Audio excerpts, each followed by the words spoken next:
은혜의 하나님 아버지 감사합니다. 오늘 밤에도 우리를 불러주셔서 또 기도할 수 있고 찬송할 수 있어서 감사드립니다. 주의 성령님이 우리와 함께 하시고 우리의 몸과 마음과 영혼과 생명을 주관하시고 인도하옵소서. 하나님의 은혜와 평강으로 우리를 다스려 주옵소서. 예수님 귀하신 이름으로 기도하옵나이다. 아멘. 찬송가 305장 찬송하십시다.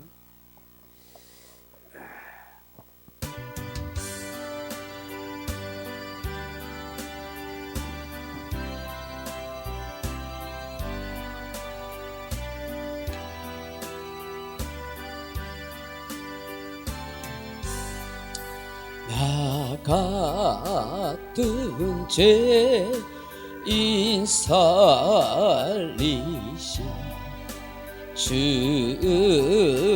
내 놀라워 잃었던 생명 찾았고 광명을 얻었니 큰 죄악에서 건지신 주 내 고마워 나 처음 믿은 그 시간 귀하고 귀하다 이제껏 내가 산 것도 주님의 은혜로 또 나를 장차 본향에 인도해 주시리 거기서 우리 영원히 주님의 은혜로 해처럼 밝게 살면서 주 찬양하리라.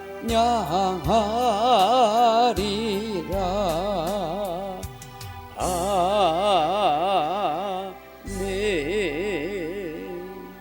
539장 찬송하겠습니다. 539장입니다.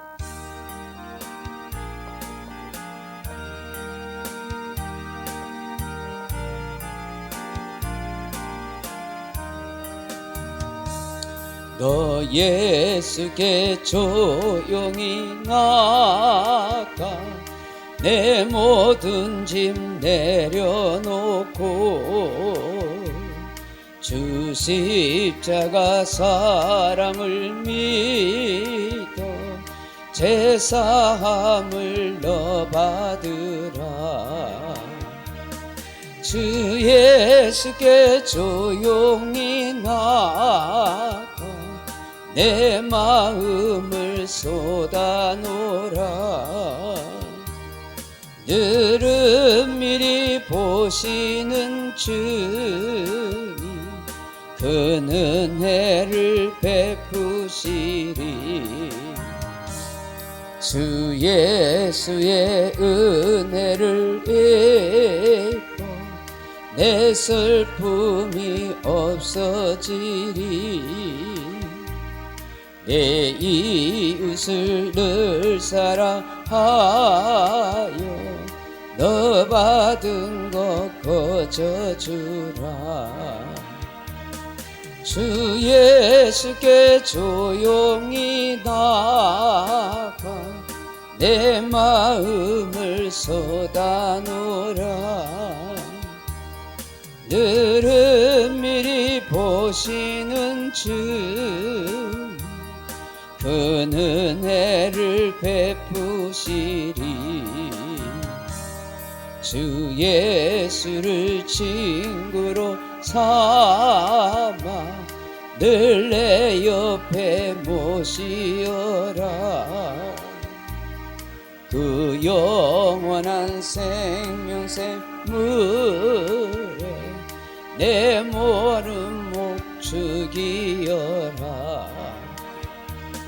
주 예수께 조용히 나 내 마음을 쏟아놓으라.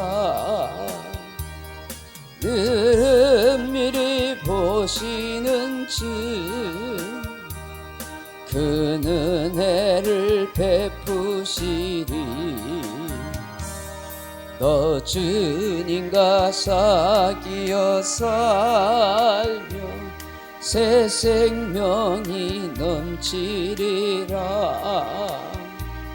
주 예수를 찾는 이 앞에 참 밝은 빛 비추어라. 주 예수께 조용히 나가 내 마음을 쏟아놓으라. 늘 은밀히 보시는 주님 그 은혜를 베푸시리. 438장 찬송하시죠. 438장.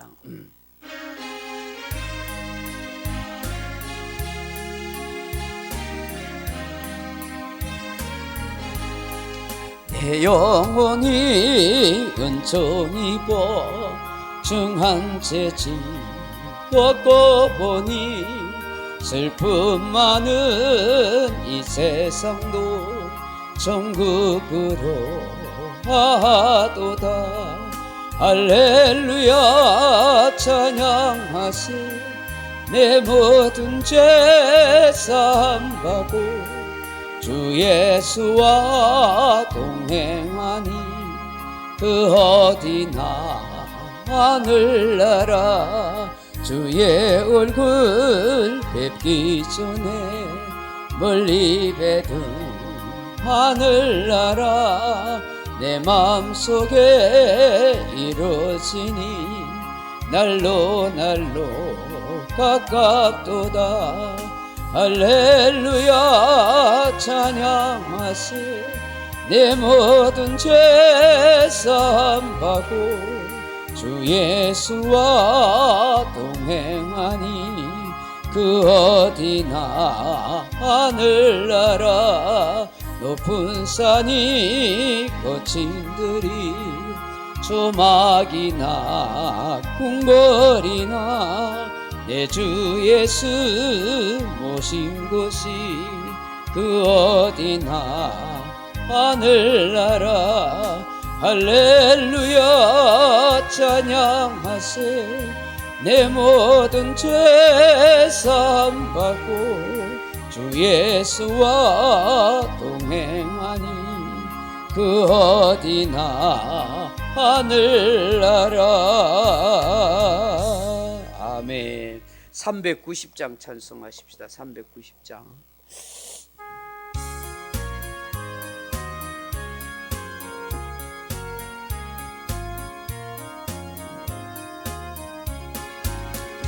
예수가 거느리시니 즐겁고 평안하구나.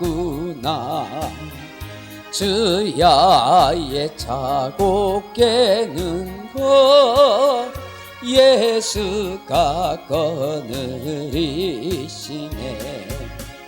주 날 항상 돌보시고 날 친히 거느리시네. 주 날 항상 돌보시고 날 친히 거느리시네. 때때로 괴로움 당하며 때때로 기쁨 누리네.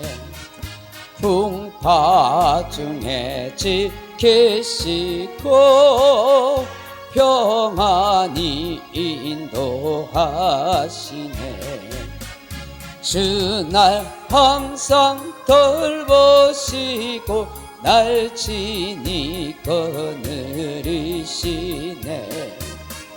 주 날 항상 돌보시고 날 친히 거느리시네. 내 주의 손을 붙잡고 천국에 올라가겠네. 괴로우나 즐거우나 예수가 거느리시네. 주 날 항상 돌보시고 날 친히 거느리시네.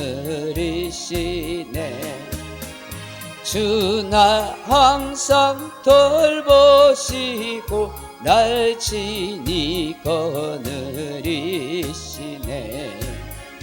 이 세상 이별할 때에 마귀의 권세 이기네.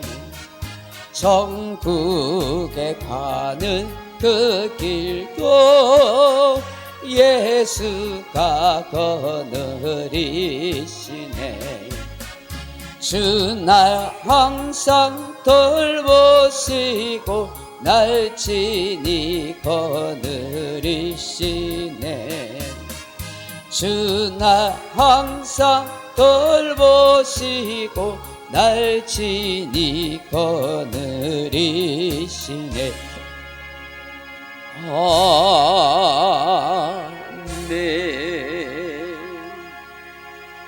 60장 찬송하십시다. 60장.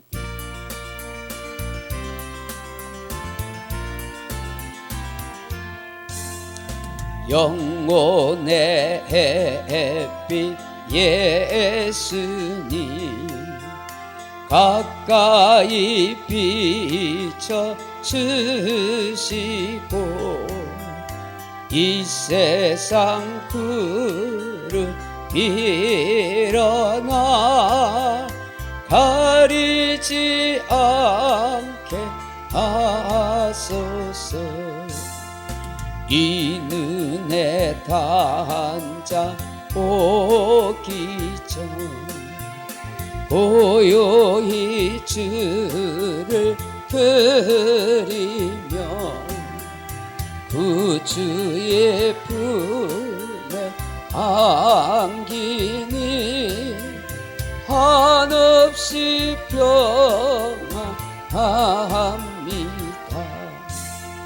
잠 깰 때 주여 오셔서 나에게 복을 주시고 주님의 사랑 안에서 언제나 살게 하소서. 아멘. 하나님 말씀 사무엘상 2장 27절에서 36절 말씀 같이 보겠습니다. 구약성경 사무엘상 2장 27절에서 36절 말씀입니다. 사무엘상 2장 27절에서 36절 말씀 우리 같이 한 목소리 읽어보겠습니다. 하나님의 사람이 엘리에게 와서 그에게 이르되 여호와의 말씀에 너희 조상의 집이 애굽에서 바로의 집에 속하였을 때에 내가 그들에게 나타나지 아니하였느냐. 이스라엘 모든 지파 중에서 내가 그를 택하여 내 제사장으로 삼아 그가 내 제단에 올라 분향하며 내 앞에서 에봇을 입게 하지 아니하였느냐. 이스라엘 자손이 드리는 모든 화제를 내가 내 조상의 집에 주지 아니하였느냐. 너희는 어찌하여 내가 내 처소에서 명령한 내 제물과 예물을 밟으며 내 아들들을 나보다 더 중히 여겨 내 백성 이스라엘을 드리는 가장 좋은 곳으로 너희들을 살찌게 하느냐. 그러므로 이스라엘 하나님 나 여호와가 말하노라. 내가 전에 내 집과 내 조상의 집이 내 앞에 영원히 행하리라 하였으나 이제 나 여호와가 말하노니 결단코 그렇게 하지 아니하리라. 나를 존중히 여긴 자를 내가 존중히 여기고 나를 멸시하는 자를 내가 경멸하리라. 보라, 내가 내 팔과 내 조상의 집 팔을 끊어 내 집에 노인이 하나도 없게 하는 날이 이를지라. 이스라엘에게 모든 복을 내리는 중에 너는 내 처소의 환난을 볼 것이요 내 집에 영원토록 노인이 없을 것이며 내 제단에서 내가 끊어버리지 아니할 내 사람이 내 눈을 세잔하게 하고 내 마음을 슬프게 할 것이요 내 집에서 출산되는 모든 자가 젊어서 죽으리라. 내 두 아들 홈리와 비느하스가 한날에 죽으리니 그들이 당한 그 일이 내게 표징이 되리라. 내가 나를 위하여 충실한 제사장을 일으키리니 그 사람은 내 마음 내 뜻대로 행할 것이라.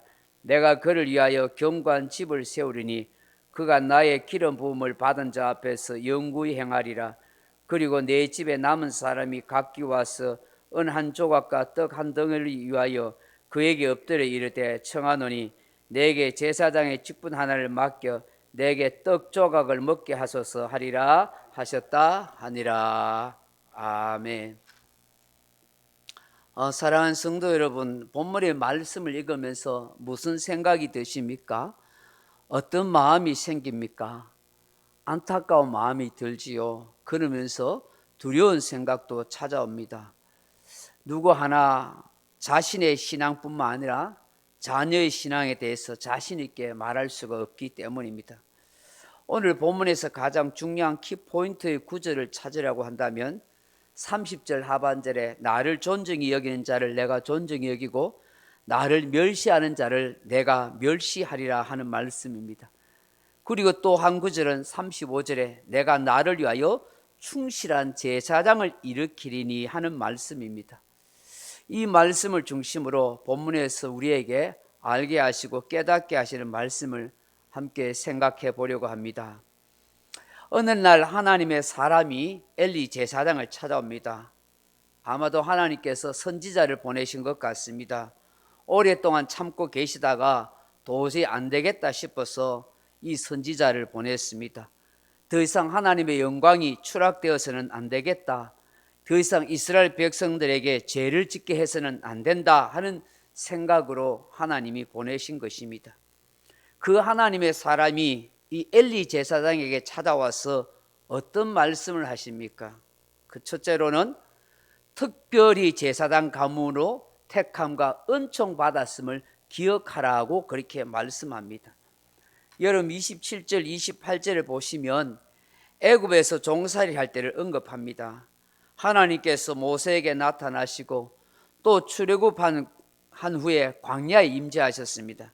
그 백성들을 인도하여 가나안 땅까지 오게 하셨는데 그 광야에서 아론을 이스라엘 백성 가운데 대제사장으로 삼으시고 그 후손들을 제사장 가문으로 그렇게 세우셨습니다. 그 아론 그 후손들이 특별하게 뛰어나서가 아닙니다. 훌륭한 재주나 능력이 있어도 아니고 하나님께서 특별하게 은혜를 이 아론과 그 후손에게 베풀어 주신 것입니다. 하나님의 제단에서 제사를 할 수 있는 그런 특권을 주셨고 따로 땅을 갈거나 수확을 위해서 수고하지 않아도 제사장으로서 백성들이 드리는 제물을 통해서 먹고 살아갈 수 있도록 그렇게 해 주신 것입니다. 이런 놀라운 은총을 주셨다고 말씀합니다. 오늘날 목회자가 구약시대의 제사장은 아니지만 특별한 은총을 입고 하나님을 예배하는 일에 집례하도록 부름을 받았습니다. 성도들이 드리는 헌물로 살아갈 수 있게 한 것입니다.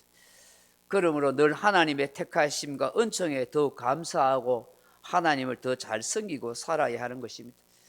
좀 더 넓게 생각하면 베드로전서 2장 9절에 너희는 택하신 족속이요 왕같은 제사장이요 거룩한 나라요 그의 소유가 된 백성이라고 말씀한 것처럼 우리 모두는 많고 많은 세상 사람들 중에서 택함을 받고 부름받고 은총을 입은 사람들입니다.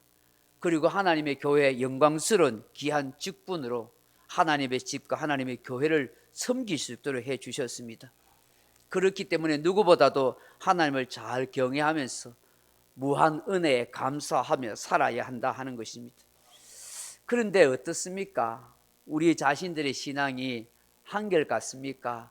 변치 않는 그런 신앙심으로 늘 하나님의 은혜에 감사하는 그런 마음이 되고 있는가 하는 것입니다.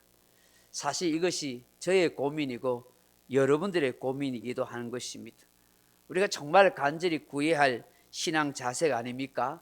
하나님 늘 주신 직분에 감사하고 주님을 섬길 수 있는 것 감사하고 나 같은 인생을 하나님 구원해 주신 것 감사하고 한결같은 마음으로 변함없이 하나님을 잘 섬길 수 있도록 도와주소서. 그것이 저와 여러분의 늘 고민이요 기도인 줄로 믿습니다. 하나님의 사람이 지금 엘리 제사장에 말씀하시는 것이 어쩌면 우리 모두에게 말씀하는 것 아니겠습니까? 주의 은총을 잊지 말아라. 주의 은혜를 기억하고 감사하며 살라. 하나님을 신실하게 섬기고 예배하며 살라. 그렇게 말씀하는 것 같습니다. 둘째로 하나님의 사람이 이제 무엇을 말씀합니까? 엘리 제사장의 가문에 엘리 제사장 그 가문의 몰락에 대해서 말씀하십니다. 그 첫째로 왜 이 가정이 가문이 몰락하게 됐는가?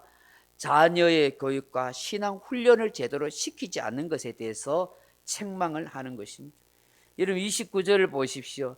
너희는 어찌하여 내가 내 처소에서 명령한 내 재물과 예물을 밟으며 내 아들들을 나보다 더 중히 여겨 내 백성 이스라엘이 드리는 가장 좋은 것으로 너희들을 살찌게 하느냐라고 그렇게 말씀하고 있습니다. 엘리 제사장의 두 아들의 일탈 행위에 대해서 하나님의 사람이 엘리 제사장을 책망하고 있습니다. 하나님의 특별한 은총과 축복과 권세를 받아 제사장 가문으로서 또 그 후손들 그 아들들에게도 제사장으로의 삶을 살도록 해줬는데 그에 걸맞는 신앙과 품위와 삶의 모습을 가지고 있어야 되는데 왜 그렇게 하지 못했느냐, 왜 그렇게 가르치지 못했느냐고 책망하는 것입니다. 엘리 제사장은 그 무엇보다도 이 두 아들에게 하나님을 잘 제사하고 예배하는 그런 법과 마음 자세를 가르쳐야 했던 것입니다. 그런데 이 불량한 두 아들은 하나님을 경외하는 신앙심은 전혀 없고 오히려 하나님의 제사를 멸시하고 탐욕에 눈이 멀어 재물을 빼돌리고 성막에 수종드는 그런 여종들을 겁탈하는 이런 악한 짓을 한 것입니다.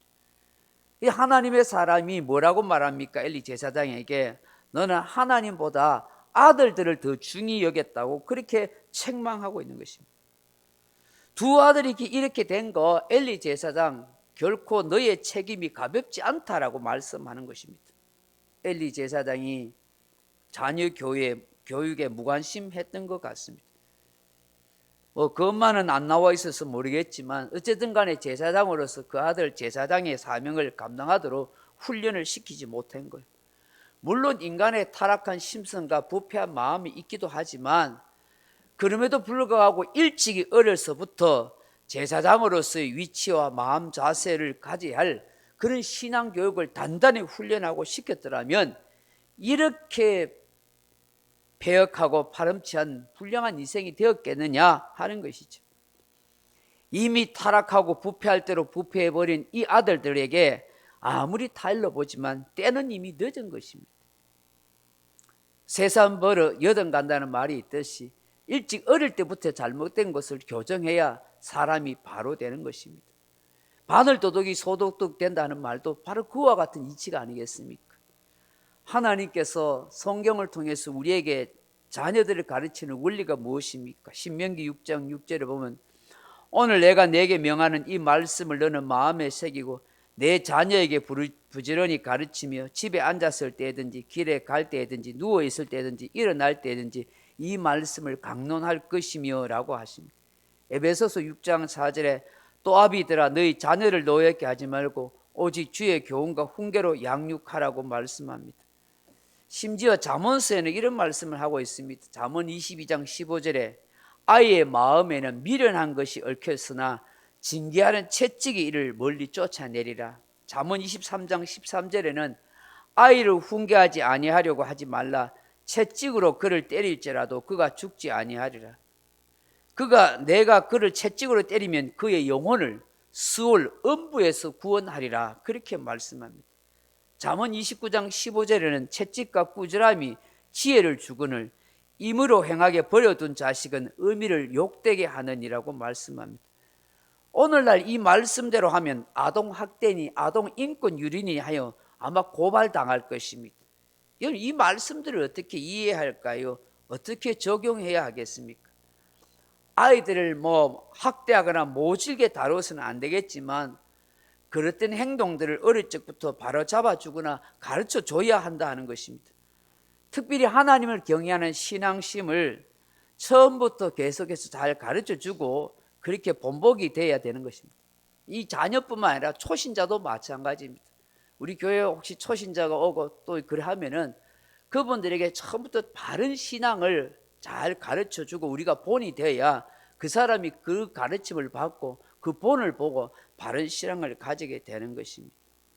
엘리 제사장의 직무가 너무 바빠서인지 모릅니다. 다른 일에 더 관심이 있었기 때문인지도 모릅니다. 그렇지만 두 아들이 타락한 것은 결국 엘리 제사장의 책임이 크다는 것을 말씀합니다. 설교를 준비하면서 또한 이 말씀을 늘 읽으면서 저도 참 고민이 되고 늘 두려운 마음이, 제 자녀들에 대해서 어떻게 양육했는가, 성도들은 제대로 가르쳤는가 하는 마음이 들기 때문입니다. 결국 엘리 제사장의 영적인 눈이 어두워지고 그 자신의 신앙이 옳게 서 있지 못했기 때문에 결국 그 자녀들에게도 좋은 영향을 주지 못했다. 언젠가는 하나님께서 나에게도 책망하지 않을까, 그런 생각도 들기도 합니다. 본문에서 우리에게 가르치는 것, 가정교육, 신앙교육이 너무 중요하다는 것을 다시 한번 깨닫게 되는 것입니다. 또 하나님의 사람이 엘리 제사장에게 어떤 말씀을 합니까? 하나님이 약속하신 언약을 해지하겠다, 그렇게 말씀합니다. 여러분 30절 보시면, 그러므로 이스라엘 하나님 나 여호와가 말하노라, 내가 전에 내 집과 내 조상의 집이 내 앞에 영원히 행하리라 하였으나 이제 나 여호와가 말하노니 결단코 그렇게 하지 아니하리라. 아멘. 제사장 가문으로 영원토록 이 제사장 가문이 될 거라고 그렇게 말씀했는데 이제는 그렇게 하지 않겠다는 것입니다. 엘리 제사장 가문과 계약 해지라고 그렇게 통보합니다. 이제 끝났다고 선언합니다. 마치 프로야구에서 구단에서 구단 선수가 어떤 불미스러운 일에 연루되거나 행동하며 구단에서 일방적으로 계약 해지를 알릴 때가 있습니다. 방출 통보를 합니다. 마치 그와 같이 이제 더 이상 너는, 너희 가정은 제사장 가문이 아니라, 그렇게 말씀합니다. 그러면서 오늘 본문에 뭐라고 말씀합니까? 나를 존중히 여긴 자를 내가 존중히 여기고 나를 멸시하는 자를 내가 경멸하리라고 말씀합니다. 여기 존중히 여긴다는 말이 카바드라는 말인데 원래는 무겁다 하는 말입니다. 근데 여기에서 명예롭게 하다, 영광스럽게 하다, 영화롭게 하다 하는 뜻입니다. 하나님을 영화롭게 하고 하나님의 명예를 높이고 하나님께 영광을 돌리면 하나님께서 그 사람을 영광스럽게 하고 명예로운 사람으로 높여주시겠다고 말씀하는 것입니다.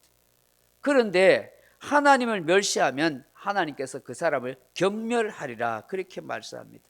여기 멸시하다하고 경멸하다는 단어가 아주 다릅니다. 멸시하다 하는 말은 이게 바자라는 말인데 그 하나님을 업신여기다, 무시하다, 모욕하다 이런 뜻입니다.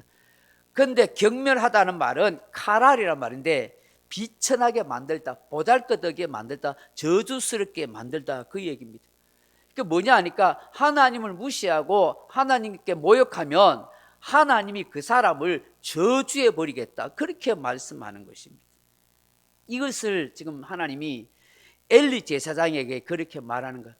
너희 가문이, 너와 너의 아들들이 하나님을 잘 존중히 여기고 섬겼으면 내가 너희들을 더 높여주고 영광스럽게 할 텐데 나를 무시하고 없이 여겼으니까 내가 너와 너의 가문을 완전 저주해 버리겠다, 그렇게 하나님이 말씀하는 것입니다.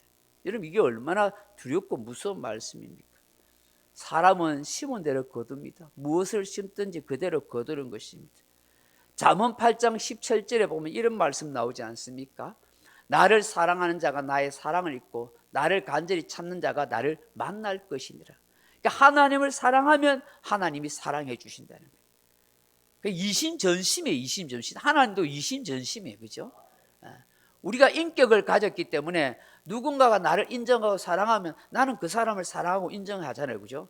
근데 어떤 사람이 나를 무시하는 말을 하고 나를 경멸하고 외면하면 내가 그 사람을 좋아하면 안 됩니다. 더 미워지고 악해지는 거예요. 그 서로 간에 그는 원수가 되는 거예요. 그래서 주님이 우리가 서로 사랑하라는 것도 뭐냐 하면 서로 경멸하고 무시하고 다투는 사람이 아니라 예수 안에서 서로 인정해주고 존중해주고 사랑해주라. 내가 사랑받고 싶고 인정받고 싶으면 네가 먼저 남을 사랑해주고 인정해주면 네가 사랑받는다. 내가 사랑해야, 누군가가 나를 사랑해야지 그 사람을 사랑한다 아니라는 것이 먼저 내가 해야 된다는 거예요. 먼저 내가 그 사람을 존중해주고 인정. 근데 그 사람을 내가 무시하고 경멸하는 거 하면요, 사람 말은요 금방 퍼집니다. 안 하는 것 같아서 니만 알고 있거라 해도 안 그렇습니다. 니만 알고 있거라 해가지고 또 다른 사람한테 가서 니만 알고 있거라 이래 다 퍼진다니까요. 이 사람은 억수로 친하다고 내하고 둘도 없는 친한 사람인데 절대 말할 것 같은데 안 그렇습니다. 사람 말합니다. 그 말이 들어가면요, 네가 나를 무시하는 말 했겠다 가만 안 두겠어. 그러면 그 사람 또 무시하는 말. 이 바보인 거예요, 바보. 내가 그 사람 무시하면 나도 무시당한다는 걸 모르는 거예요. 내가 그 사람을 사랑하고 인정하는 말하면 내가 사랑받고 인정받고 그래 살아야지. 그게 복된 인생이지. 왜 바보같이 인생을 그렇게 어리석게 살아요? 남 무시하고 경멸하고 그게 내 마음도 좋지도 않잖아요. 결국 내가 무시당하는 거죠. 그러니 지혜롭게 사는 길이 뭐 있어요? 말씀대로 살면 되죠.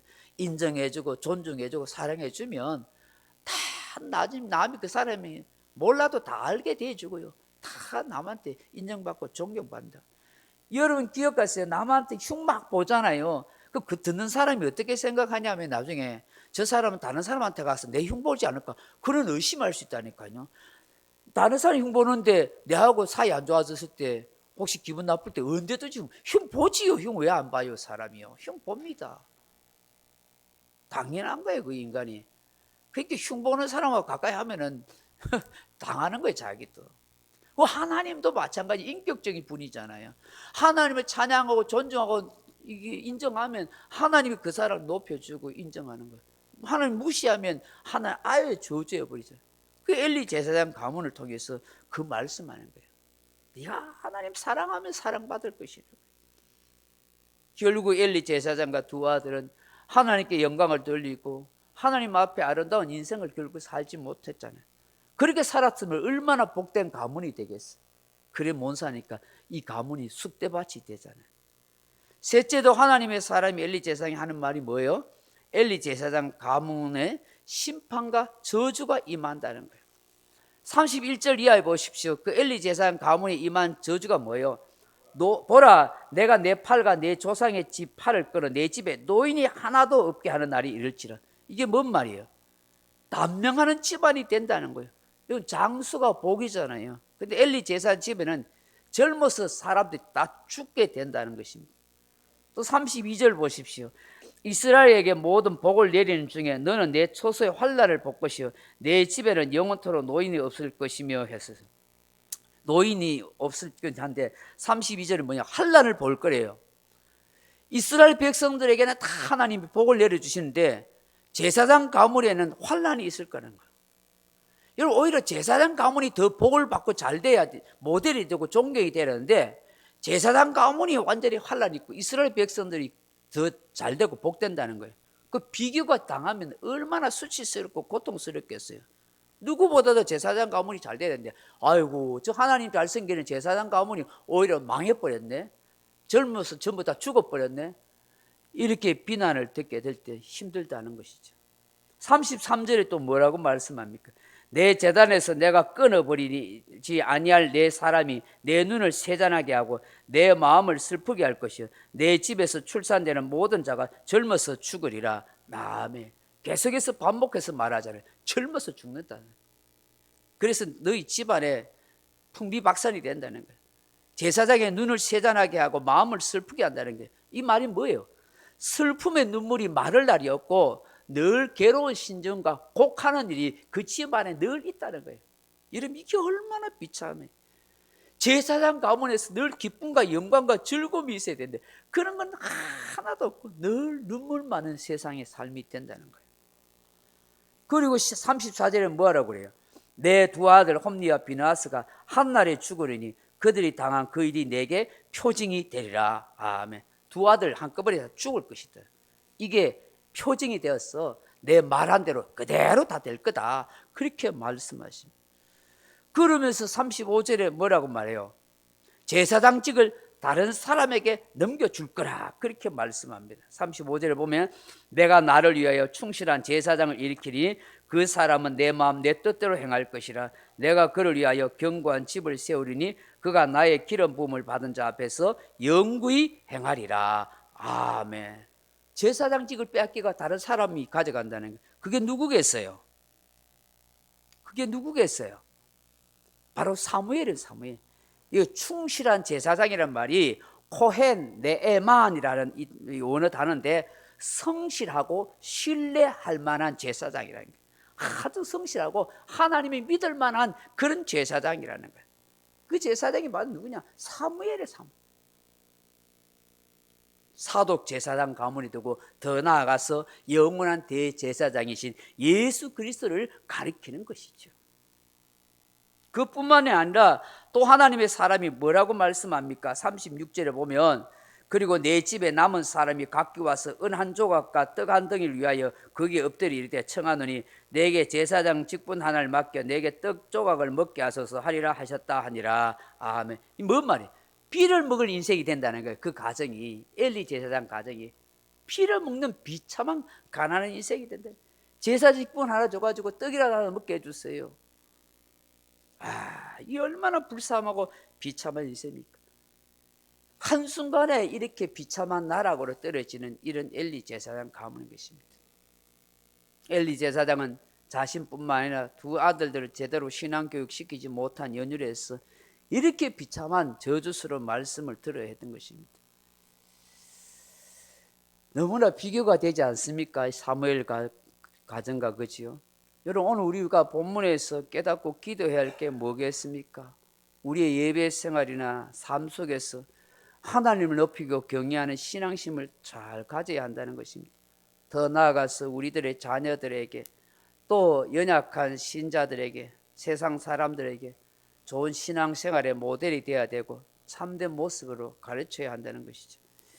하나님은 우리에게 충실한 제사장으로 하나님의 마음과 뜻을 헤아리는 그런 사람이 또한 되기를 바란다 하는 것입니다. 또 한 가지 생각하게 되는 것은 사람은 실패해도 하나님은 결코 실패하지 않는다 하는 것입니다. 충실한 제사장이신 예수님을 통해서 우리에게 그것을 보여주기 때문인 것입니다. 말씀을 맺겠습니다. 종종 했던 얘기입니다. 어거스틴의 제자들이 찾아와서 선생님 어떻게 해야 은혜를 받을 수 있습니까? 라고 물었습니다. 그때 어거스틴이 겸손이라고 대답했습니다.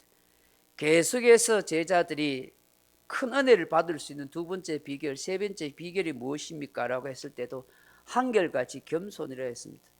왜 그렇게 말했을까요? 사람이 정말로 겸손해지기가 쉽지 않기 때문입니다. 믿음 중에 가장 예수 그리스도를 닮은 믿음은 사랑을 겸한 겸손한 믿음이기 때문입니다. 예수님께서 우리에게 보여주셨던 삶도 그랬고 겸손과 온유를 배우라고 하신 말씀도 바로 이것입니다. 겸손과 온유를 배워야 예수님의 사람이 되기 때문인 것입니다.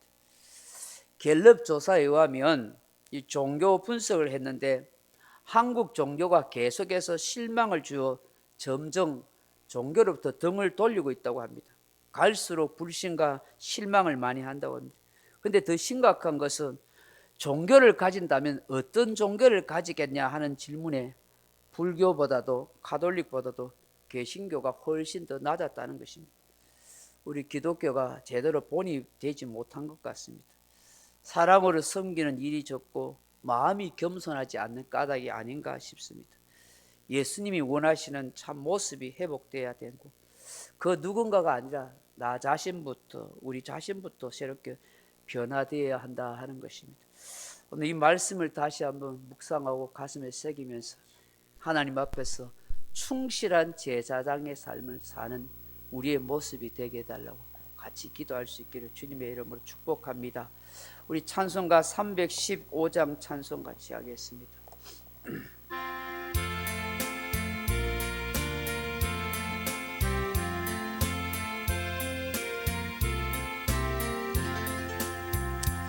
내 주 대신 주 참 사랑하고 꼭 그에게 죄를 다 고합니다. 그 은혜를 주신 내 예수시니 이전보다 더 사랑합니다. 주 날 사랑하사 구하시려고 저 십자가 고나 당하셨도다. 그 가시관 쓰심 내 주 배우니 이전보다 더 사랑합니다.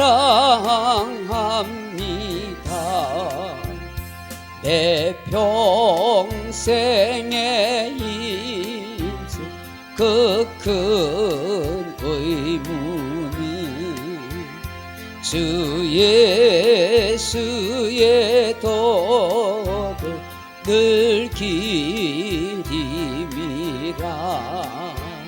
숨질 때에까지 내 할 말씀을 이전보다 더 사랑합니다.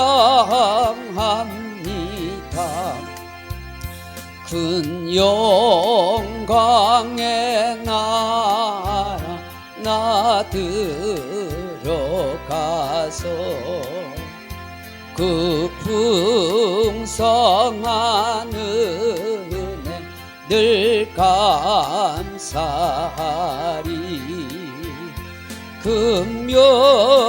금면류관 쓰고 늘 찬송할 마. 이전보다 더 사랑합니다. 말씀 생각하면서 나라와 가정과 교회와 민족과 여러분 자녀들 위해서 기도하시기 바랍니다. 기도하겠습니다. 아버지 하나님, 하나님의 크신 은혜와 사랑으로 우리를 이렇게 구원해 주시고 귀한 직분을 주시고 믿음으로 하나님의 교회를 섬길 수 있는 복을 주셨습니다. 말씀 앞에서 우리 자신들을 다시 한번 돌아보면서 하나님 앞에서 바르고 참된 신앙을 내가 가지고 있는지, 내 자녀들에게나 내 주변의 성도들에게 좋은 신앙의 모델이 되고 좋은 신앙의 영향을 끼치고 살아가는지, 나 때문에 실족하고 시험에 들고 연약하게 빠지는 사람 없는지 돌아보게 하시고, 하나님 내가 바로 서게 도와주시고, 내가 믿음에 충실한 제사장이 먼저 되게 도와주시고, 신실한 믿음의 모델이 될 수 있게 하시고, 나 때문에 내 가정과 내 가문이 복을 받게 하시고, 나 때문에 우리 교회가 복을 받게 하시고, 나 때문에 내 이웃이 복을 받는 그런 하나님의 은혜의 역사가 우리 속에 일어나게 도와주시기를 원합니다. 오 주님께서 인도하시고 역사하여 주시옵소서. 아버지 하나님, 이 엘리 제사장의 가문을 통해서 우리 자신들을 다시 한번 돌아볼 수 있도록 은혜 베풀어 주시옵소서. 오 주여, 은혜를